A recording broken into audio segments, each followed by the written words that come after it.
Hello everyone and welcome to the Skyscrapers Corner. For decades, the title of Latin America's tallest building has been a fierce contest of engineering and national pride. But right now, in the northern Mexican city of Monterrey, the rules of the game are being completely rewritten. Rising above the city's rugged mountains is a structure so massive, it's not just breaking the local record, it's challenging the entire Western Hemisphere. This is Torre Rise. At 484 meters or nearly 1,600 feet, it is a towering vertical city that pushes the limits of modern architecture and structural engineering. To understand the sheer scale of Torre Rise, we first need to look at how we got here. The story of Latin America's skyscrapers really began in 1956 with the completion of the Torre Latinoamericana in Mexico City. Standing at 183 meters, it was an engineering marvel of its time, famously becoming the first skyscraper ever successfully built in a highly active seismic zone. For decades, it stood as a symbol of regional progress. Eventually, the center of gravity shifted. South America entered the fray, most notably with Chile's Gran Torre Santiago at 300 meters. But in 2020, the crown returned to Mexico. Right here in Monterrey, the Torre Obispado reached 305 meters, securing the title. Yet, the developers behind Obispado Nest and Encore Group weren't satisfied.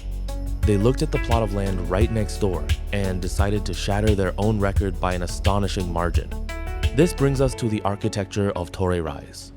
Originally conceived as a 350-meter tower, the design team at Posa's Design Group and Encore Group pushed the boundaries during development, increasing the height by nearly 40%. The result is a 94-plus story Leviathan. Aesthetically, it features a sleek, unitized aluminum curtain wall system and a glass-forward facade that sweeps upward into a sculptural, Art Deco-inspired bulkhead. Torre Rise is designed as a true vertical city.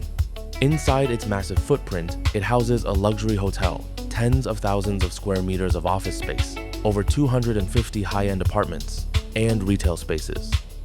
It's capped off with a publicly accessible, multi-level observation deck offering 360-degree views of the valley. By integrating directly with a new metro station and a rooftop park, the architecture aims to be a catalyst for urban regeneration and high-density, sustainable living in a city historically known for its sprawl. However, designing a beautiful 484-meter tower is one thing. Keeping it standing is entirely another. The structural engineering behind Torre Rise is where the true heavy lifting happens. Building a super tall skyscraper next to the Santa Catarina River presented immediate challenges, including flooding and groundwater management during the initial excavation phases.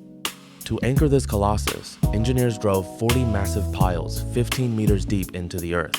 On top of this subterranean forest of pillars sits a massive 3-meter thick reinforced concrete raft. This robust foundation is essential not just for supporting the immense dead weight of the tower, but for resisting the extreme dynamic forces of nature. At nearly half a kilometer in the sky, wind loads become the primary adversary. Remarkably, the structural strategy for Torre Rise focuses intensely on its core rigidity, aerodynamic shape, and material strength. Slated for completion in 2026, Torre Rise is more than just glass and steel, it is a bold declaration of Mexican engineering. It stands as the 13th tallest building in the world and the second tallest in the Americas, proving that Latin America's skyline is no longer just catching up, it is leading the way. Thanks for watching. Please let a comment if you liked the video. Don't forget to like and subscribe, and see you in the next one.